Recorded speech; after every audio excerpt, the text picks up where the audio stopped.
So hello guys, moadto ni ko karon sa bukid kay manguha og bahog sa mong birdie kay wala na taon mi kwarta ikapalit para ipa-count sa mong birdie. So karon subay lang ko sa Market Road pero dili ta diha agi, dili ta sa gitawag nga Dirty Nile River. Char, so ninglabay na ko diha sa Nile River padulong sa tuang destination. But before that, pusing-pusing sa takip para mawa ang atong hadlok. So ating manan nato ang here diha mandam. Mohapit sa tadiriya sa padyag ni Taybanoy. But sad to say, Taybanoy is not around. So ako na lang gikuha ang akong gibilin diri ang mga materials para gamitin sa ato ang pagpanguha sa mga bahog. And then, ang materials diri which is ang gamiton mao ang how plastic bottle tapos naapoy kutsilyo.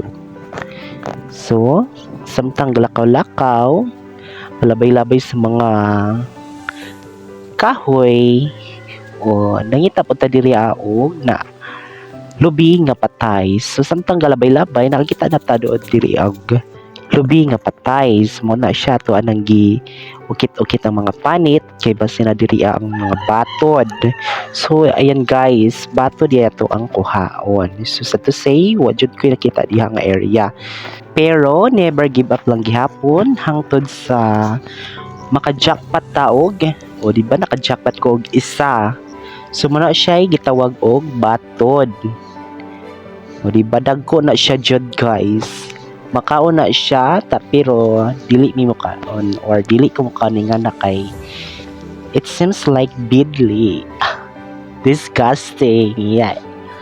Gusto mo na siya kuan dili pa buong nga beetle. Mo na siya beetle or bakukang. Samtang gakabot pa, nakakuha ko diha og medyo buo na siya, na itom na siya ang color. Di ba ka-perfect ang nakuha. Samtang gakabot pa, it seems like wala jud ko'y nakuha na lain maulang tong batod, white color o orange. So mao na siya ang minti na makuha diha nga lubi. Puro ra mga beetle nagajud or buo na o naglihok-lihok pagani nga ana na yung mga songay which is dili na siya makaon kay gahi na. So sorry. So samtang gabutang ko sa camera o gakabot-kabot, umodyo na yung nakuha, dili na sila pwede kay gahi na. So samtang gakabot-kabot ako diha, murag na ay nanghilabot sa camera which is gi-change ang position. Diba? So you can see, nay nanghilabot. Charis, pero pasagdan lang kay I think may nono dito sa unahan, pero walang ko. So ayun, moto mga itom na ang mga nakuha na ho. And then, maulang ni ang akong nakuha. So motong isa kabuk batod, tapos na orange color. So, nangita na po ko dihaglaing patay nga lubi para manguha ko og batod. Ayan, nakakuha na po ko og isa sa lain nga lubi. So, ako lang gihapon na silang karaw-karaw. Actually, kutsilyo akong gigamit pag kuy-kuy sa lobby kay, I'm scared. Basi na ay centipede or uhipan kung sa Bisaya pa. So, ato nakakuha na po ko isa. And then, daghan jud po siya mamang guys. Madjugali kay kining mga mamang is dili siya mamaak kay na my skin is so sensitive. So dili siya pwede pod nga makuanan kay magburot-burot jud. Yeah, so ayan ako nang pong gipang kay ang lubi nga nabulok. So it seems like wala na joy batod. Diba? Hawak ko kay naay ning karaw something dito ang area. So nataga ko jud ang isa na akong gipunit. Diba? Pero never give up, bahala ka diha. Has lang ka. Diba? Has lang ka, tao ko. Diba? And then balik na pud ko dito kay nanapoy yung nakitaan badya, so daghan pa. Di ba? Never give up, ingon. And then so samtang ga ukay ko diha ng lobby, nagyapon ko nakitaan. Daghan ko nakitaan diha guys.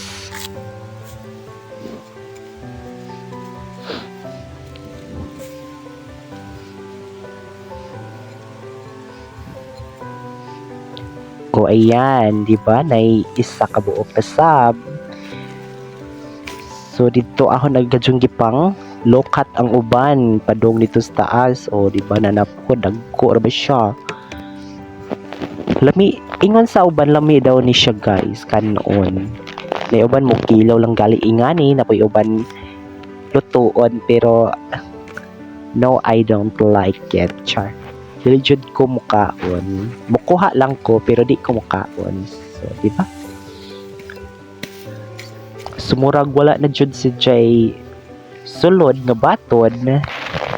And then na Jay nagpakita diha nga has guys mo nang ningdagan jud ko diha ang area. Oh, pagkatapos mo na siya ako ang nakuha medyo ningdagan-dagan na pod. Tapos ning uli na sab ko diha pero da posing pod ta bahalag maot char.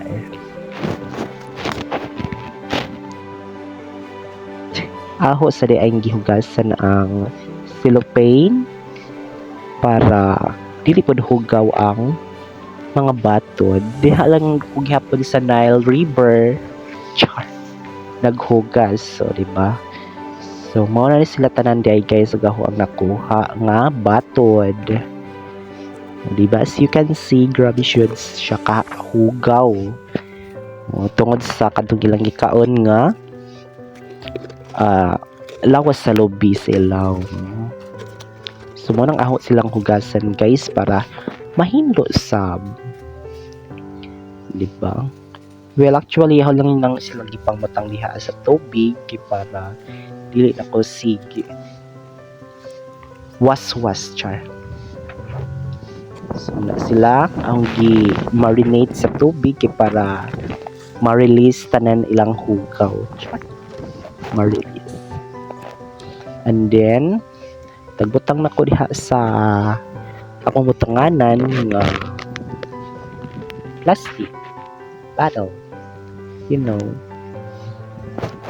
So bali 14 lang kabukog nga akong nakuha. So kaning orange di ay medyo gahi na to siya pero dili to nako apilon. Ako na lang siyang tagbutang sa kilid kay dili na to siya makaon. Kini lang mga puti color. So to 14 kabuk akong nakuha nga batod. And then after that ning uli nako. So sa balay ako na jung gikuha ang mga alaga para akong ibahog tong mga batod nga akong nakuha dito sa bukid. So mao ni ang akong mga alaga di ay mo ni si Jay gitawag nga owl or Philippine grass owl. Diba? Grabe sila ka-energetic, kusog mamaak, sakit pa jud mamaak tungod kay grabe katalinis sa ilahang mga sungo.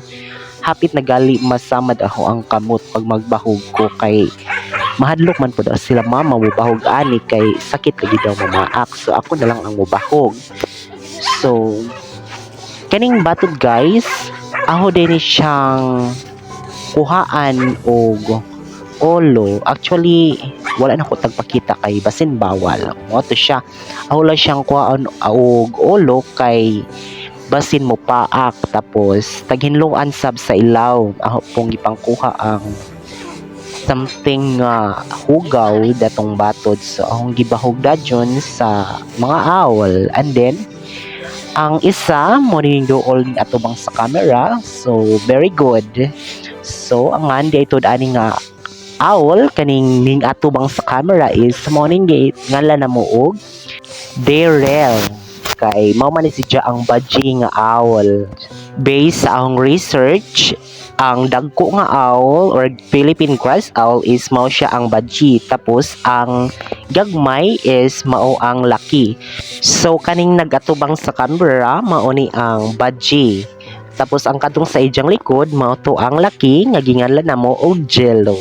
Kani nga mga ngan gikuha ni naho sa aho ang mga pag-umangkon which is Badji og Lucky. Mao ang mga pag-umangkon sa aho ra kan punggingan sa ilang duha kay duha ra man pod sila. And then kung modako ning duha ka owl, o diba? Agkado ang mga pag-umangkon bali ilahan ning langgam. So as you can see, kani ang mga owl padugay-dugay lang na siya og kaon pero matinga ka lang kay wala na o diba? Ija lang ng lamon nun. Tapos mangadyo na pud na si diha hangtod sa nahurot jud agaho ang 14 kabuok nga batod. Di ba walang kaugma kay murag something nga ulit char. Wala siya. Kuwangon lang jud agaho ang mga gipangkuha nga batod.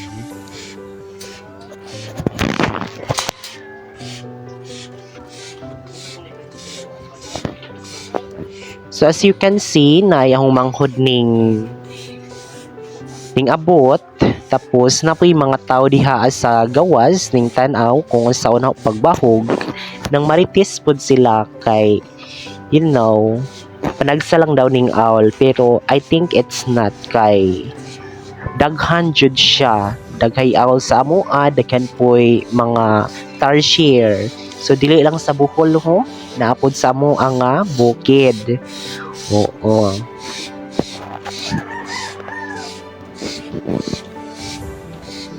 Tapos kung makakaon na sila guys, dili sila magpahilabot or magpahikap kay siguro makaingon sila nga ilogan sila og pagkaon. So motong isa ning hawa sa camera o ang isa narag-ambak-ambak. So mo na na silang gitawag guys kay para wala pong pakanon. So ang kani diyang tone Lucky si Jello is dali na jud ni kanon ang kadto ang batod mo nang kusog si mukaon bali unang murag si ang nakahurot sa batod kaysa dato ni Darrell. So diba?